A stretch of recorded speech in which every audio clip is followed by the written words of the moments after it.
permites reunirnos en torno tuyo en tu mesa de gracia. Dios abre nuestro entendimiento, nuestros oídos, para que todo lo que escuchemos el día de hoy sea un aprendizaje y lo llevemos a la vida. Bendice a cada uno de los que ha llegado, Señor, y a los que vienen en camino, que tú enmiendes su día. Te lo pedimos, Padre, en el nombre de Jesús, y en la unidad de tu Espíritu Santo hemos orado. Amén.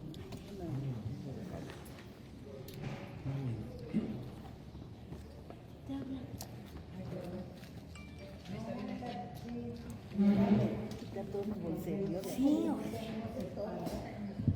yo le arreglé que me apellido Angélica, porque ¿qué le hacemos? ¿Le vas a evitar? Bueno, pues vamos a comenzar leyendo mandaron a la esquina. el libro de Eclesiastés. ¿Cómo? ¿Estás tú bien? La revisión ¿Quieres que le den un café? Sí, a ver, que no de la Reina Valera. los dejes ahí. No tiene mayores cambios en realidad, Por favor. pero sí es una ¿A quién le falta boleto? muestra Y ahí los de dejes. la Sociedad Bíblica de España en particular.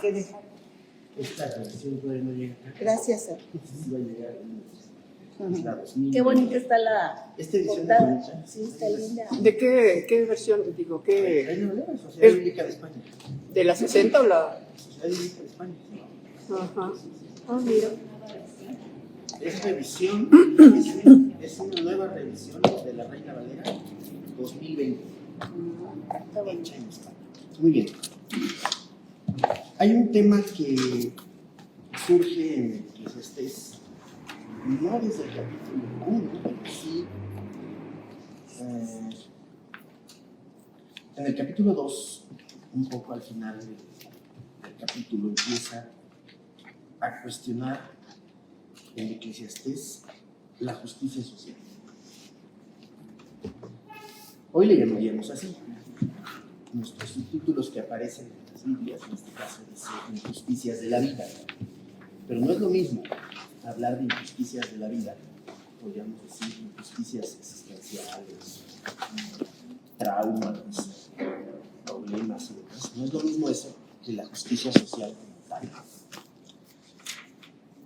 En el capítulo 3, ustedes recuerdan muy bien el inicio y el poema del tiempo. Tiempo de nacer, morir, plantar, cosechar. Este poema, que abre el capítulo 3, es un poema que trabaja el complemento de los contrarios, de los opuestos. Tiempo de nacer, su contrario. Cosechar, plantar, perdón, cosechar. Matar, curar, destruir, edificar. Es un trabajo muy bien hecho, poético, pero también sapiencial, de oposición entre contrarios. Sí, eso se llama dialéctica. La oposición entre contrarios se llama dialéctica. Cuando nos preguntan, ¿cómo te sientes hoy? Pues me siento bien y me siento un poco mal.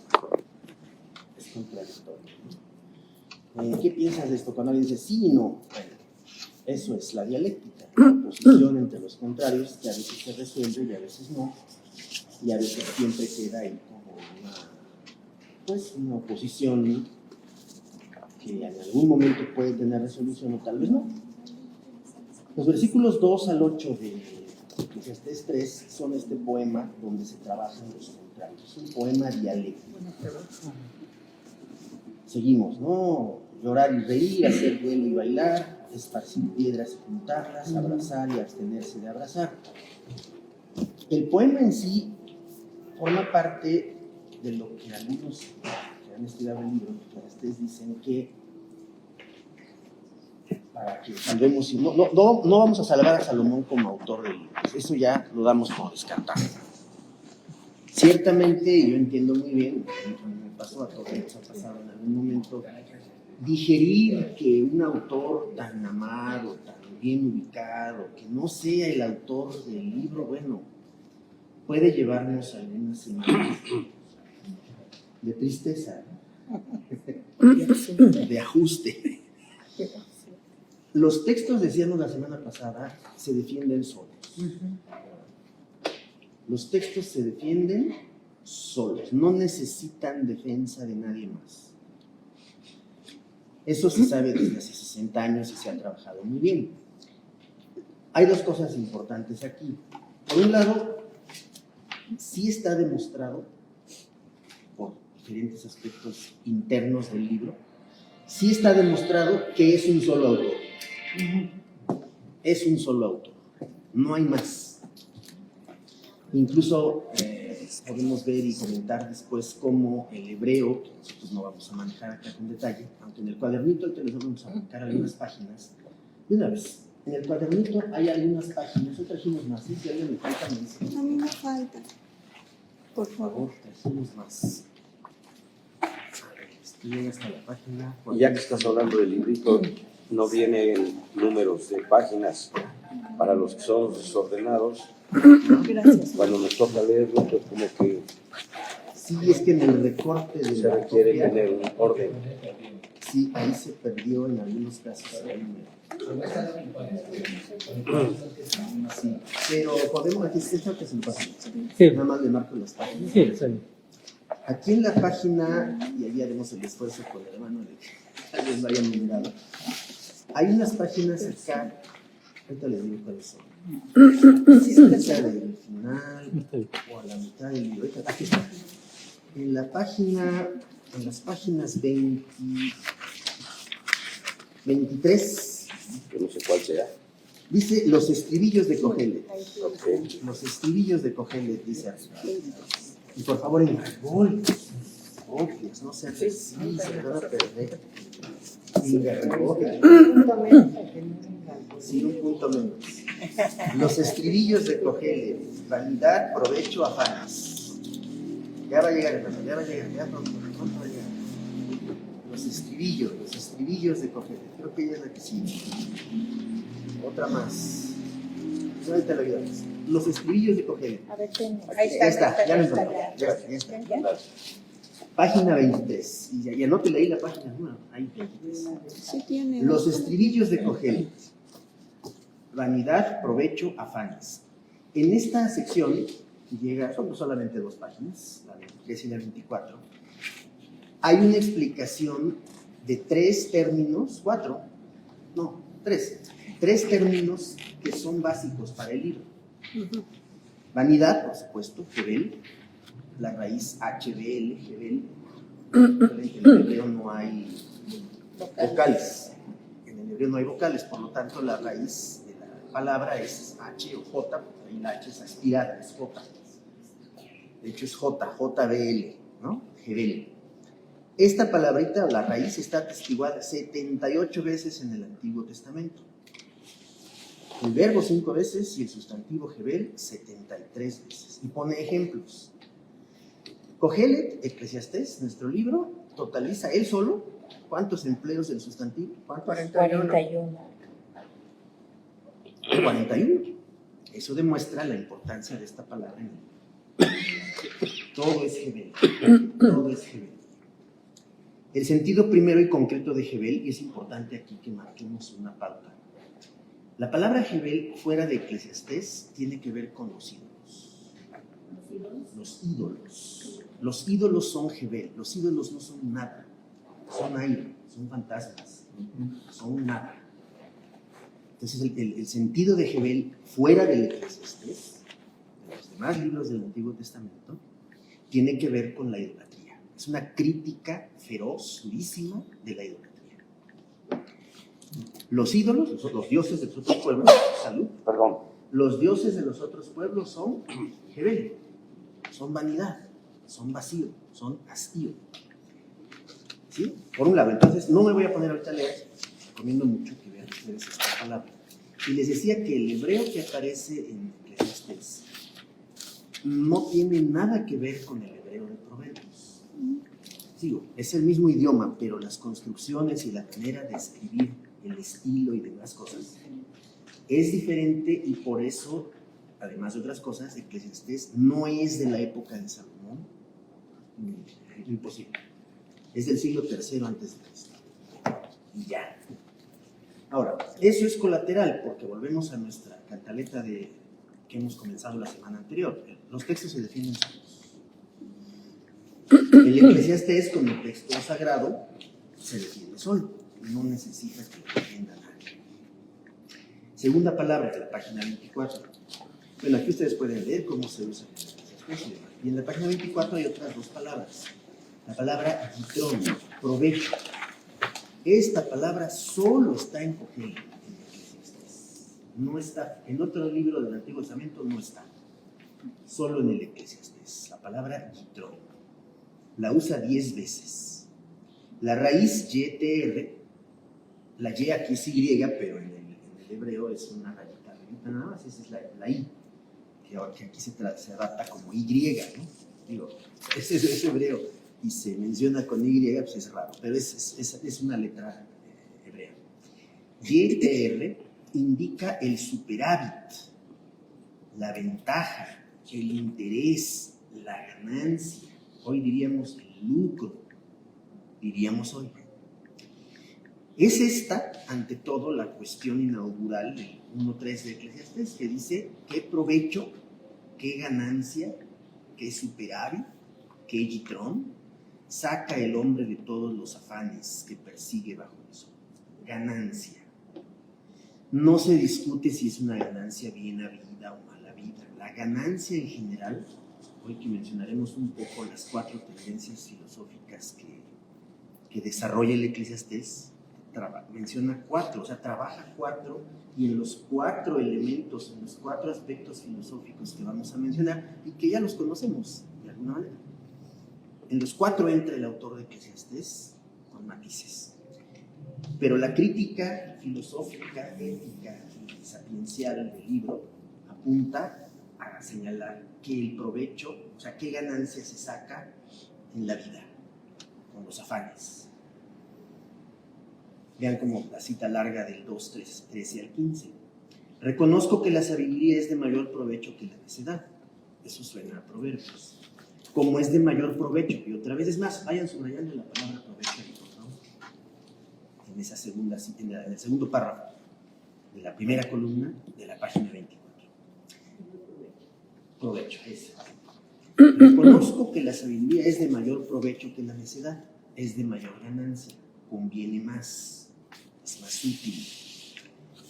Como es de mayor provecho, otra vez, subrayenlo, la luz que las tinieblas, claro, por supuesto que es mayor provecho. El sabio tiene ojos abiertos, mientras que el necio camina a oscuras. Pero también sé que un mismo destino les aguarda. Entonces me pregunté si el destino del necio será también el mío. ¿Para qué? Pues me he hecho más sabio y pensé que también esto es vanidad. Ahí se menciona 2 veces la palabra yitrón, provecho. Y la tercera, ya aparece aquí también en la primera cita, afanes, amal. Este término, que significa trabajo, afanes, penas, fatiga, ya habíamos hablado de él la semana pasada, cuando referimos que en el Sermón del Monte el Señor Jesús de alguna manera se refiere a Eclesiastés. Sí, cuando le dice a sus discípulos. No se afanen por el día de mañana. O la otra parte que dice, ¿quién aunque quiera crecer 1 centímetro más no va a lograr? No se puede, ya nos quedamos donde estamos. Que esa idea del Señor Jesús en el Evangelio como tal, o sea, la manera de decirlo, demuestra una forma de pensar un tanto estoica. Vamos a hablar de las 4 corrientes, pero el Señor Jesús a veces suena estoico, el propio Señor Jesús. Y lo estoico que haya en Jesús de Nazaret en los evangelios, que no es mucho, pero sí está, viene del Eclesiastés de alguna manera, de una lectura. Acuérdense que el Eclesiastés se leía en una fiesta anual de Israel, se leía completo el libro. No se comentaba, solo se leía. En los estudios rabínicos y demás se estudiaba, exactamente, pero en la fiesta no se explicaba, solo se leía. Bueno, afanes. Es una palabra clave de Cogelet que la utiliza 35 veces de las 75 que se usan en todo el Antiguo Testamento. 35 como sustantivo 22 y como verbo 13. Fatigarse, afanarse, es el verbo. no tengas afanes, ¿no? La insistencia en el aspecto penoso del trabajo se traduce en Kohelet utilizando a la vez el verbo y el sustantivo, que es un acusativo interno. No nos fijemos aquí en la forma gramatical, es verbo y sustantivo. El afán con que se afana bajo el sol, de hecho hay una reiteración en la construcción ahí en español, traducido todavía se siente, ¿no? El afán con que se afana bajo el sol, oríllese a la orilla, ¿no? Es algo parecido a la redacción acá. El afán, o sea, no te afanes con afanes, o sea, es una reiteración hecha a propósito. El afán con que se afana bajo el sol. Y así en 8 ocasiones. Vean la cita del 2, 18 al 19, que está aquí luego. Aborrecí también todos los trabajos. Y ahí subrayen trabajos, por favor. Porque trabajos aquí traduce afanes, traduce a mal. Perdón, ¿dónde está eso? En el Ay, primer, seguidito. en el segundo párrafo de la página. Aquí, aborrecí. Gracias, Segunda perdón. columna. Ahí dice trabajos. Aborrecí también todos los trabajos. Con que me afané. Subrayen afané. Trabajos y afané traducen la misma palabra. Una es como verbo y la otra es como sustantivo. Trabajos es sustantivo, afané es como verbo. Bajo el sol y que habré de dejar a mi sucesor. Y quién sabe cómo va a ser mi sucesor. Si será sabio o necio. Eso es un volar, diríamos en México, ¿no? Pero él disfrutará de todo el trabajo. Otra vez, trabajo. Subrayen también. Que hice con afán y sabiduría bajo el sol. Porque yo sí soy sabio, dice el Eclesiastés. Yo sí soy sabio. Dice, les vamos a mandar este cuadernito precioso que esta semana logramos recuperar. Kohelet, sabiduría irreverente, que tenemos en PDF también. Dice, es que el Eclesiastés, el Kohelet, fue un maestro público en los mercados del antiguo Israel. El Kohelet le copió a los filósofos peripatéticos, los filósofos que andaban en la calle y que ofrecían sus servicios de enseñanza filosófica desde la época de Platón y Aristóteles. Este señor andaba en las calles ofreciendo enseñanza pública y tenía discípulos en la calle, en el mercado, en la plaza. Era una novedad en el 3er siglo antes de Cristo eso, en Jerusalén. Porque eso también hay que afirmarlo el día de hoy. El gentilicio de Jerusalén es rarísimo, pero hay que usarlo. El autor de Eclesiastés era Jerosolimitano. Ese es el gentilicio de Jerusalén.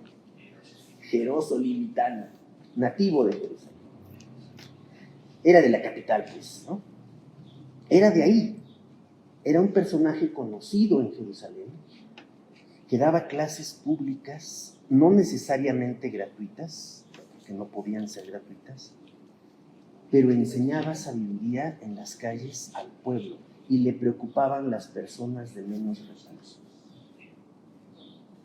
Entonces aquí lo vemos diciendo que él sí es sabio, ¿no? Yo sí soy sabio.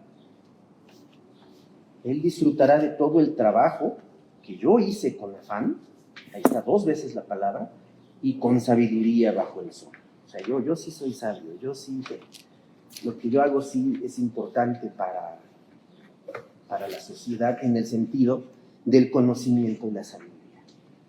¿Sí? Entonces, esto es muy importante para nosotros hoy porque entrando al capítulo 3 nuevamente, después del poema dialéctico, el poema de los contrarios, de las contradicciones del capítulo 3, versículos 1 al 8, reaparece lo que acabamos de leer, 3:9. ¿Qué provecho obtiene el que trabaja de aquello en que se afana? ¿Qué palabra está usando en provecho? La que ya se mencionó en la página 23 del cuaderno. Provecho. Afana. El que trabaja, ya trabaja también. Trabaja es el verbo que acabamos de ver. Amal. Afana es el sustantivo del verbo. En el versículo 3:9 están 3 casos de las palabras que acabamos de ver, ahí en las páginas 23 y 24, que explican el uso de esas palabras hebreas. Aquí está el caso. Entonces, cada vez que nos suene provecho, afán, ¿cuál era la otra? Provecho, afán y vanidad, claro, gracias. Provecho, afán y sobre todo estas dos, provecho y afán. La de vanidad, pues también ya sabemos, es que ve todo el tiempo. Provecho y afán, provecho y afán. Nos resuenan esas palabras aunque no conozcamos el idioma. Y no es necesario conocer el idioma hasta cierto punto. En el capítulo 3, 9, en adelante, hasta el final del capítulo 3, empieza la preocupación del Eclesiastés por la injusticia social. Yo estoy en desacuerdo, francamente, con este subtítulo que nos ponen las sociedades bíblicas, no todas, injusticias de la vida. Es que no es solo injusticia de la vida, es injusticia social. Es injusticia social. Aquí le vamos a recordar a nuestro hermano Miguelito lo que pasó con la Biblia, la traducción en lenguaje actual en el libro de Lamentaciones. Las sociedades bíblicas unidas y todo el equipo de traductores y demás dio un salto cuantitativo, ideológico y político cuando en las Lamentaciones la traducción se atrevió a decir, como dice hoy, Dios quiere que se respeten los derechos humanos. Así dice la traducción en el lenguaje actual. En el original no dice así. Pero el espíritu del texto es ese. Y obliga a traducirlo para nuestro tiempo como derechos humanos. Dios quiere que se respete. Es más, dice al revés. A Dios le molesta que no se respeten los derechos humanos. Lo dice en negativo. Dios se ofende cuando no se respetan los derechos humanos. Ese tipo de cosas que tienen que ver con la ideología, porque sí tienen que ver con la ideología, no solo con la doctrina. Y lo voy a decir de una vez también el otro caso, porque es muy importante. Lo que preguntaba alguien sobre las Biblias de las mujeres. La Biblia Isha, la edición Isha, que también es traducción en lenguaje actual, Isha es mujer, ¿no? Varón. Una Biblia preciosa, muy bonita, que es la que recomendamos para las mujeres, no las demás. Las ediciones, no la Biblia en sí, pues, ¿no? Biblia para las mujeres de no sé qué. Casi todas las demás Biblias reiteran y repiten los estereotipos de género en contra de la mujer. O sea, la edición no va a decir eso nunca. Pero los estereotipos que se siguen repitiendo en los comentarios que traen esas Biblias siguen repitiendo estereotipos sobre las mujeres. La Biblia Isha no. La Biblia Isha, que también tiene comentarios de 3 tipos distintos, biográficos, interpretativos y demás, tiene 3 tipos de comentarios. Presenta, por ejemplo, el caso de la esposa de Job. La esposa de Job tiene muy mala fama. Es odiada y rechazada por casi todos. Pero el comentario que está en la Biblia Isha sobre la esposa de Job la reivindica porque hay una versión no conocida, ampliada del libro de Job, donde se habla más de la esposa de Job. Y se hablan cosas mejores de las que están en nuestra edición, en nuestro texto. Bueno, esa cuestión ideológica, para regresar al punto, aquí tiene mucho que ver porque en el versículo 10 del capítulo 3 de Eclesiastés 3:10, dice, he visto el trabajo, y otra vez, ¿no? Trabajo, provecho, ya estamos claros, ¿no? He visto el trabajo que Dios ha dado a los seres humanos para que se ocupen en él. El versículo 11 es precioso. Todo lo hizo hermoso en su tiempo y ha puesto eternidad en el corazón de los mortales. Esta frase es verdaderamente extraordinaria. En nuestra traducción dice, ha puesto eternidad en el corazón de ellos. Si me confirman los que traen Reina Valera, 60 o 1909, la que sea, todo lo hizo hermoso en su tiempo y ha puesto eternidad en el corazón de ellos, dice. Aquí dice de los mortales, es mucho más específica esta revisión. Sin que se refiere al ser humano, a los mortales, alcance a comprender la obra hecha por Dios desde el principio hasta el fin. Es un versículo precioso, versículo 11. Esto de que ha puesto eternidad en el corazón de los mortales es parte de la conciencia acerca de la vida y la muerte, pero también en relación con una proyección hacia la eternidad. Por eso es tan importante este versículo 11. Todo lo hizo hermoso en su tiempo. Fuera de tiempo hay cosas que ya no son hermosas. Cuando están en su tiempo, sí. El hombre, por ejemplo. El ser humano, por ejemplo. Cuando lo creo. Sí, Y la mujer. entre otras cosas, ¿no? Creo hermoso. Y ha puesto eternidad en el corazón de los mortales. Y por supuesto, tiene que ver con Génesis 1, cuando dice que el Señor veía todas las cosas y le gustaba lo que iba haciendo. Sí, claro, también tiene que ver con eso. Versículo 12. Sé que no hay nada mejor para el ser humano que alegrarse y hacer bien en su vida. Esto es una enseñanza epicúrea. Epicúrea. Esa es una palabrota, ¿no? Pero está en el Nuevo Testamento y no es extraña. Pablo manejaba la filosofía epicúrea. La filosofía epicúrea se resume, el que inventó eso fue Epicuro. No hay ningún problema, por eso se llama así. Epicuro fue el filósofo que desarrolló esas ideas y por eso esa filosofía se llama epicúrea. O sea, no tiene problema. Digo, nadie le va a poner Epicuro a su hijo. ¿Quién Pero sabe? puede pasar,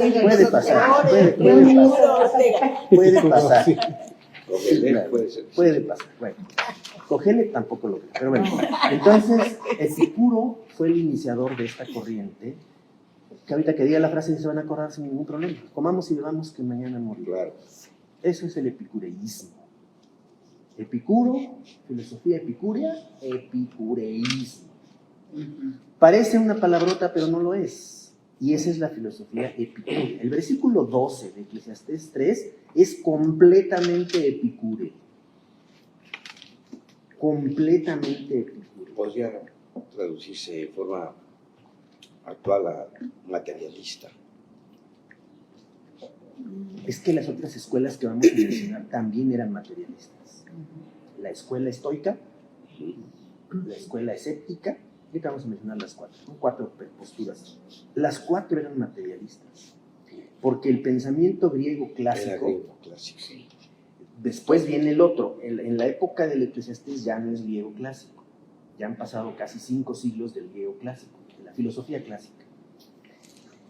La época del Eclesiastés, y es otra palabrota que tendrán que disculparme, es contemporánea del pensamiento helenístico, con H. Se acaba de morir Elena Rojo, que escribía su nombre con H. Sí, hombre, sí. Elena Rojo. Muy buena actriz. Helenístico. Ya no es el de Platón, ni de Sócrates, ni de Aristóteles, ya no es. Aunque Aristóteles todavía estuvo cerca porque fue el preceptor de Alejandro, ¿no? Diga. Aquí dice el libro, Coelet con las diversas corrientes de pensamiento Página, de la, por favor, la página. 13, Sí. de la Filosofía. filosofía griega, epicureísmo, Sí. estoicismo, cinismo. Cinismo, es la tercera. Son 4 posturas filosóficas. Si no las anoten. Están Están ahí, diga la página. La 13 es la En página 3. En la 13 está lo de las filosofías, pero las vamos a enlistar y a dictar para que quede bien clarito. Esta que salió aquí en el versículo 12 es epicureísmo. Primera corriente filosófica. Son 4. Yo las voy a dictar para que no nos compliquemos la vida. Sí. Primera corriente filosófica, epicureísmo. Epicureísmo, acento en la I. Viene de Epicuro y por eso se llama así, la corriente epicúrea. No nos es extraña, el Nuevo Testamento habla de ella y San Pablo se refiere a ella. Comamos y bebamos que mañana moriremos. Así. Es una forma, no quiero complicarles con terminajos, pero ahorita hablaremos del placer, la relación con el placer. Hay una palabra para eso, pero bueno, tiene que ver con el placer. Número 1, epicureísmo. Número 2, estoicismo. Estoicismo. Estoicismo. Estoico. La otra acá. Estoicismo. Estoicismo. Estoicismo. Los estoicos. Exacto. Los estoicos son lo contrario, en cierto modo. También eran materialistas, pero lo contrario.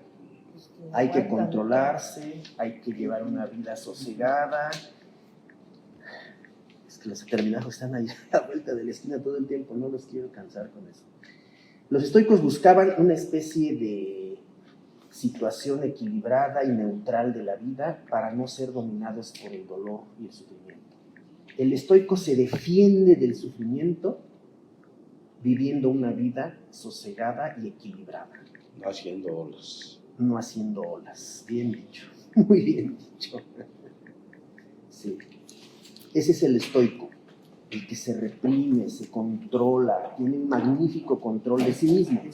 Cuando el apóstol Pablo, en su lista de dones del Espíritu, imagínense, nada más, cuando Pablo habla de los dones y de los frutos del Espíritu y dice que uno de esos dones debe ser el dominio propio, esa es una virtud estoica. Eso se lo enseñaron principalmente a las mujeres. Probablemente. Pero se lo debieron de haber enseñado. Alguien- Dice, Dominio del Por eso. otro. Dominio del otro. El dominio del otro. Exacto, porque esa era la idea. Pero el dominio propio es una virtud estoica y cristiana al mismo tiempo. O sea, Pablo toma del estoicismo el dominio propio, el control, el self-control, ¿no? Controlarse a uno mismo, Este tipo de dominarse a uno filosofía mismo. era muy, tenía mucha clientela, por así decirlo, por el dominio de los griegos. Sí, nada más que justo con lo que decíamos hace un momento. El autor de Eclesiastés quiere hacer accesible la sabiduría mejor para la gente sin recursos. Ese es el punto importante acá. Todavía no entramos a la parte de la justicia social como tal, pero el versículo 12 nos muestra al autor del Eclesiastés como estoico, como epicúreo. Tercera corriente, ya la habíamos mencionado, el cinismo. Cinismo. Las ideas de Diógenes. El cinismo era una escuela filosófica. Quizá de las tres que llevamos era la más crítica de todas. El cinismo no era medio anarquista, el cinismo, no medio, era bastante anarquista el cinismo. Y se contradicen a veces Sí, entre estas cuatro claro, filosofías. sí, por supuesto, no coinciden. El cinismo coinciden en varios puntos, pero en varios también se separan. El cinismo consiste en rechazar las imposiciones del poder. Imposiciones de pensamiento, imposiciones sociales, políticas, de muchos aspectos. Si el gobierno me dice que yo no coma esto, ¿y por qué no lo voy a comer? Cosas así, aparentemente simples, pero que no son simples. El cinismo es una escuela, en ese sentido, muy importante porque plantea que la resistencia ideológica que se debe tener a las imposiciones de cualquier persona deben ser algo consciente. Les leo este comentario de otro especialista en el Eclesiastés. La felicidad del cínico, porque las cuatro corrientes buscan la felicidad, ese es el punto en común. Las cuatro buscan la felicidad de las personas, las cuatro. Pero la felicidad del cínico, contrariamente a la epicúrea, de tipo pobre, entre comillas, se basa en el esencial posible. Se desprecia el hambre de honores, de riquezas, de religiosidad protectora y las pesadillas del destino y de la muerte. La firme convicción de que todo es, y aquí está la palabra griega que hoy vamos a anotar, equivalente a Hebel. Para el cinismo, hay una palabra griega que equivale a Hebel y que son sinónimos. La palabra tufos. Cuando decimos aquí huele mal, hay un tufo de caña. Ese es un tufo, es un mal olor. Tufo es olor. Pero tufo es aquí humo, vanidad, nada, inconsistencia. La palabra tufos, con ese al final, tufos, es el equivalente a Hebel. Para el pensamiento, a Hebel, para el pensamiento cínico. Si le pasan un boletín aquí a nuestros hermanos que llegaron, por favor, si hay por ahí algunos, por favor, pasen de aquí a los hermanos y que se acerquen un poco más por acá. Ya le dieron. Entonces, eso es el cinismo. Y el cinismo también es un desprecio a las riquezas, al lujo, al exceso. Está dentro del cinismo. Eso es el cinismo. Es una Pero también a escuela, la pobreza. sí, privilegia la pobreza, pero una pobreza digna. Una pobreza que no está, o sea, no es feliz siendo pobre y cínico, pero le reprocha al poderoso, o sea, no le dice El dame de exceso, tu riqueza, no le dice eso, le reprocha el hecho de ser rico e implícitamente le reprocha que es rico abusivamente. Y con su manera de actuar y cínico, recordemos a Diógenes, vestía con lo elemental y ni siquiera tenía casa, ¿no? Andaba en la calle, dormía en la calle, de hecho, el cínico, Diógenes. Es una escuela radicalmente de resistencia ideológica y política. Por eso la palabra tufos coincide con la comprensión de Hebel en el sentido de que no deben absolutizarse los honores y los placeres porque eso es un absurdo. Y al cínico, sobre todo, le va a caracterizar ser un irónico todo el tiempo.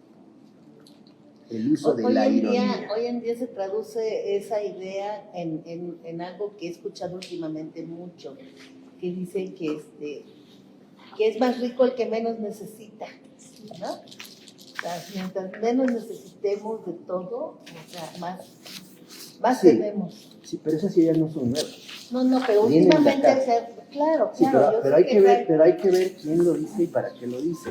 Si forma parte de un discurso de autoayuda, hay que oírle como la peste. Claro. No, es que sí, ese tipo de expresiones forman parte de los discursos de autoayuda.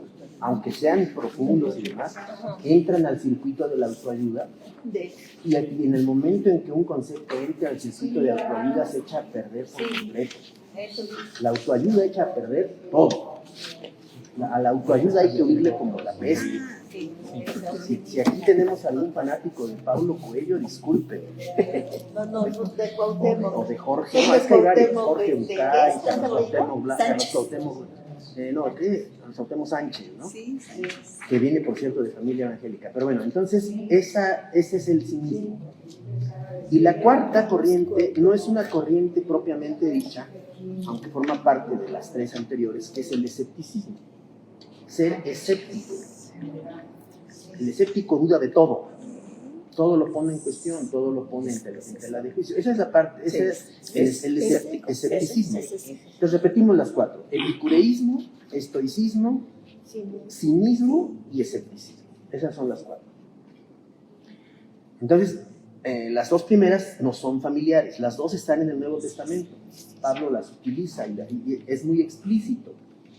Hay muchas posturas de Pablo que parecen estoicas, sobre todo. Él critica al epicureísmo.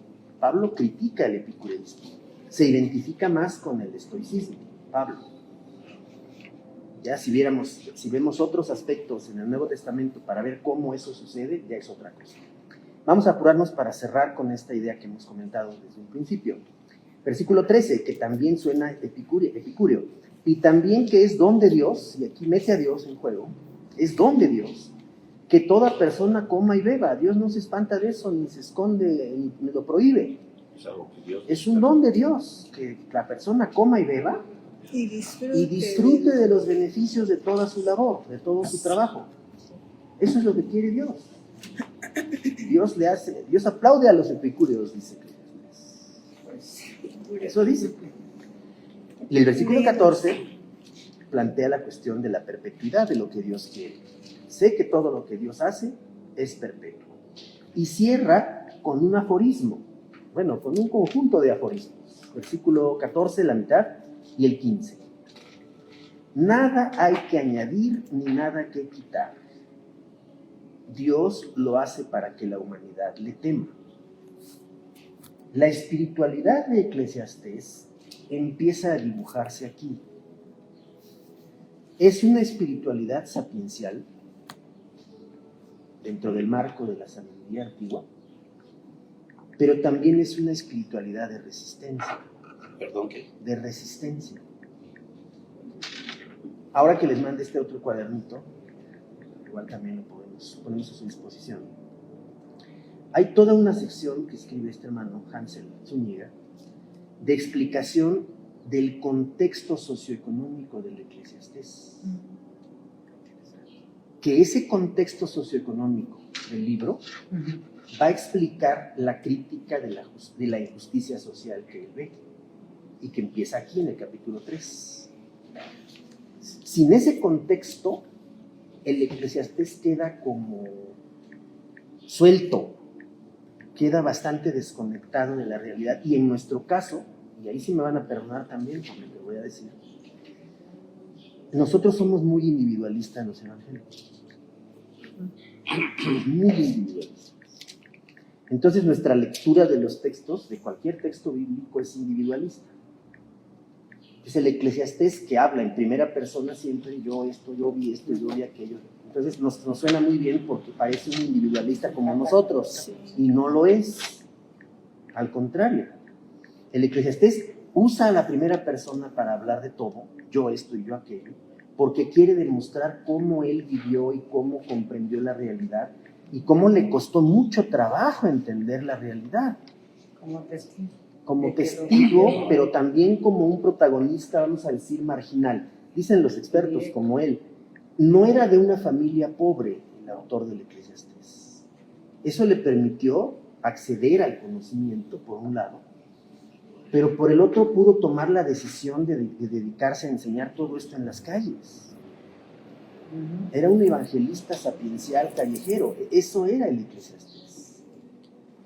En la Jerusalén del siglo III a.C., en pleno dominio Ptolomeo, ¿se acuerdan de los Ptolomeos egipcios? Sí. Era el dominio Ptolomeo. Sí.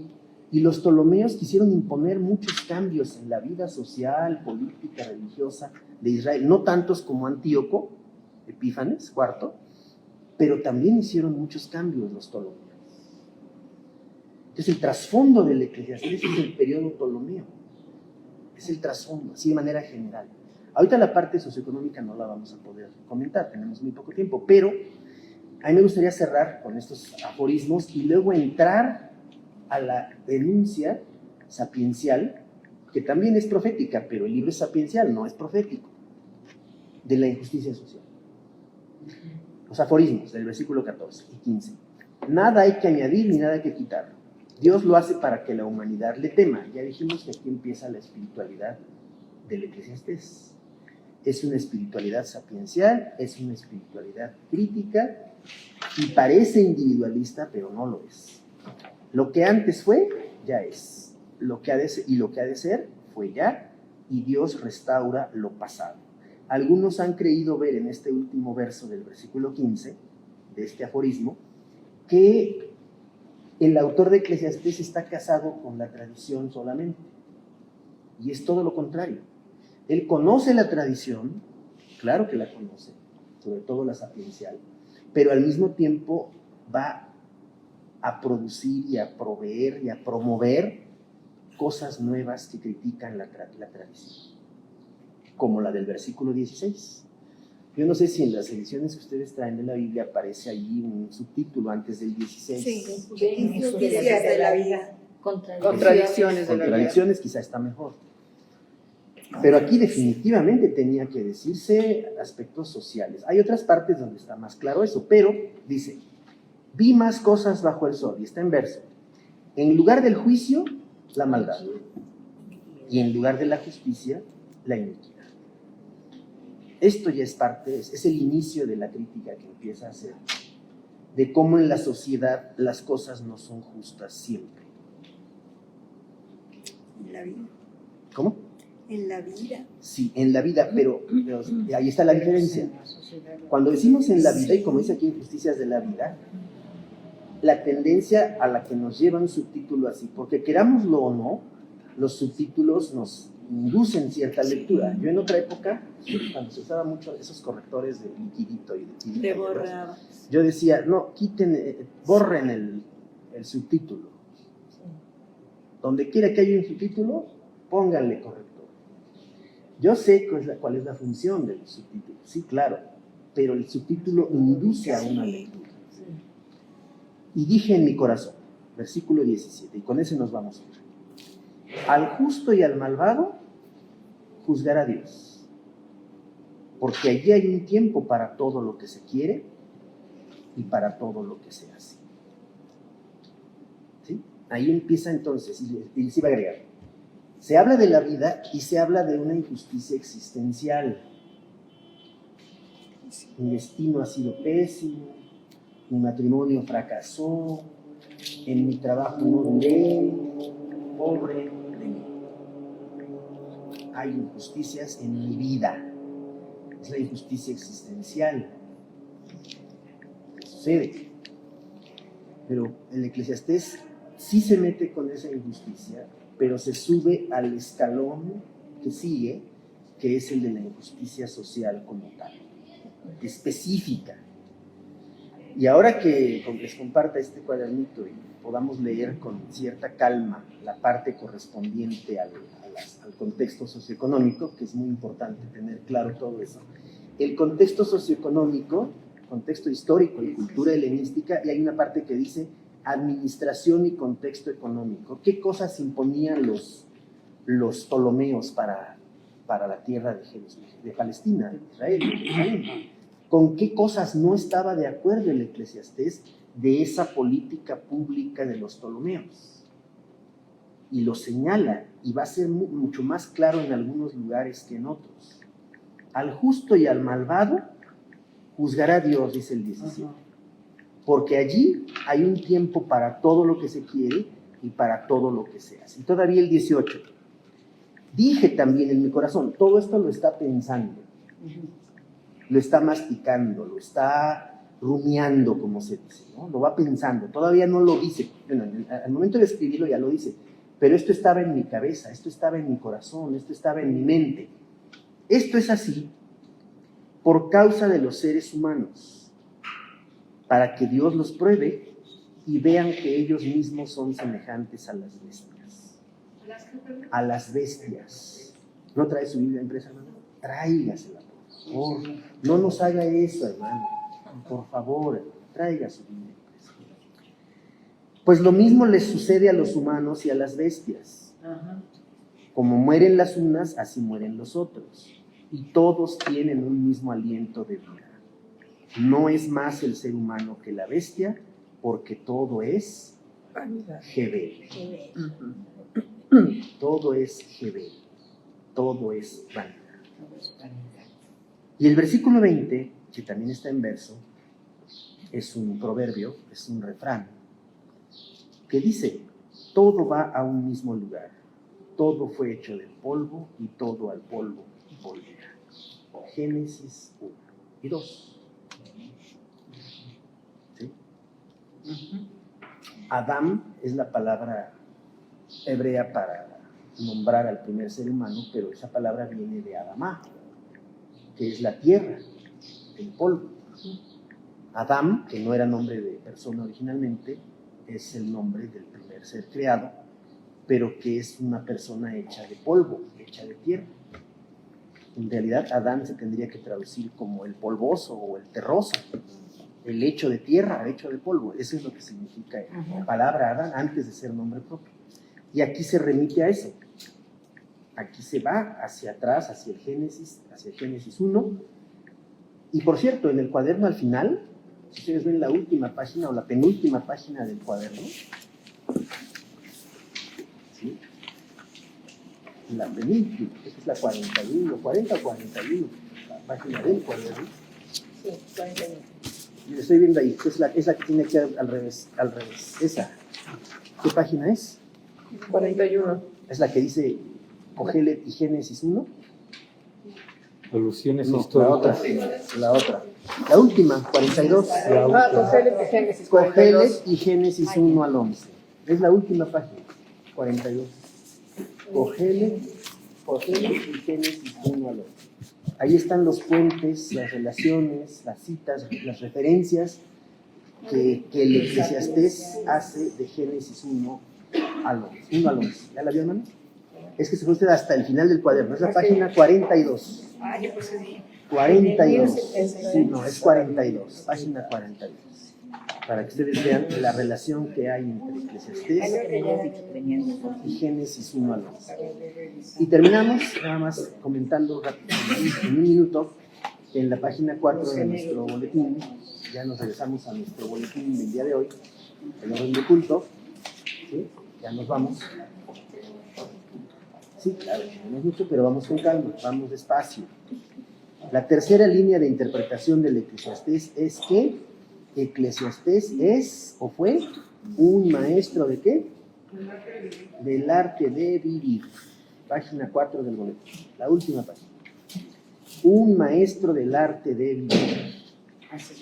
Kohelet quiere enseñar un arte de vivir, una existencia vivida como una lucha, como una conquista, como una carrera hacia el éxito, autoayuda, hacia el dinero, hacia el placer, hacia la gloria. Todo eso acaba irremediablemente en la decepción y el fracaso.